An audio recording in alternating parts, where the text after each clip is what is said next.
America में चुनाव खत्म हो गया है। डोनाल्ड ट्रंप को अमेरिका का नया राष्ट्रपति चुन लिया गया है। अमेरिका के पिछले 100 साल के इतिहास में वो पहले राष्ट्रपति हैं जो एक बार चुनाव हारने के बाद व्हाइट हाउस में वापसी कर रहे हैं। ट्रंप के लिए ये वापसी इतनी आसान नहीं थी। अमेरिकी चुनाव प्रचार के दौरान कई बार उनकी हत्या करने की कोशिश की गई। एक बार तो ट्रंप बाल बाल बचे। एक गोली ट्रंप के कान को छूती हुई निकल गई। ट्रंप पर यह हमला पेंसिल्वेनिया के बटलर में एक रैली के दौरान हुआ। ट्रंप की हत्या की इन कोशिशों के बीच एक चौंकाने वाली खबर सामने आई है।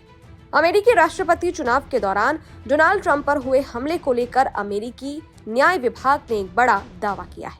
उनका कहना है कि ट्रंप पर हुए हमले के पीछे ईरान का हाथ था। ईरान ने ट्रंप की हत्या करने के लिए सुपारी दी थी। मैनहट्टन में संघीय अदालत में दायर एक आपराधिक शिकायत में ये आरोप लगाए गए हैं। अदालत में बताया गया है कि ईरान के अर्धसैनिक क्रांतिकारी गार्ड यानी IRGC के एक अधिकारी ने सितंबर में एक भाड़े के शूटर को ट्रंप की निगरानी करने और उन्हें मारने की योजना बनाने का निर्देश दिया था।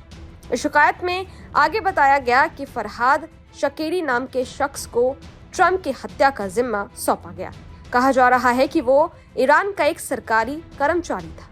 आरोप में यह भी कहा गया है कि शकेरी नाम के एक शख्स द्वारा योजना बनाने में असमर्थ होने पर अधिकारी ने उससे कहा था कि ईरान चुनाव के बाद तक ये योजना रोक देगा, क्योंकि उसका मानना था कि ट्रंप चुनाव हार जाएंगे और उनकी हत्या करना आसान हो जाएगा। आपको बता दें कि डोनाल्ड ट्रंप पर 13 जुलाई को पेंसिल्वेनिया के बटलर शहर में उस वक्त फायरिंग हुई थी जब वो एक चुनावी सभा को संबोधित कर रहे थे।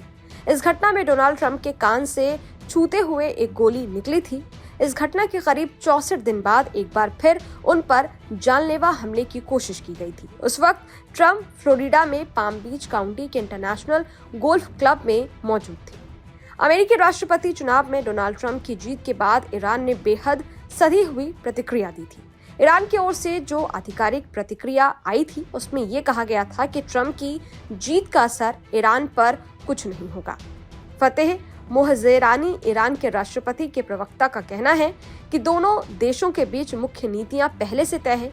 किसी आदमी के पद पर आने से कुछ भी नहीं बदलेगा, लेकिन इसमें कोई दो राय नहीं है कि ईरान की सरकार महंगाई पर काबू करने और डूबती करेंसी को बचाने के लिए कदम उठाने पर जोर दे रही है। आपको बता दें कि अमेरिका में फिर से ट्रंप सरकार आ रही है। रिपब्लिकन पार्टी के डोनाल्ड ट्रंप ने अमेरिका के 47वें राष्ट्रपति का चुनाव जीत लिया है। मंगलवार 5 नवंबर को हुए चुनाव में ट्रंप की पार्टी ने 538 सीटों में से 295 सीटें जीती हैं।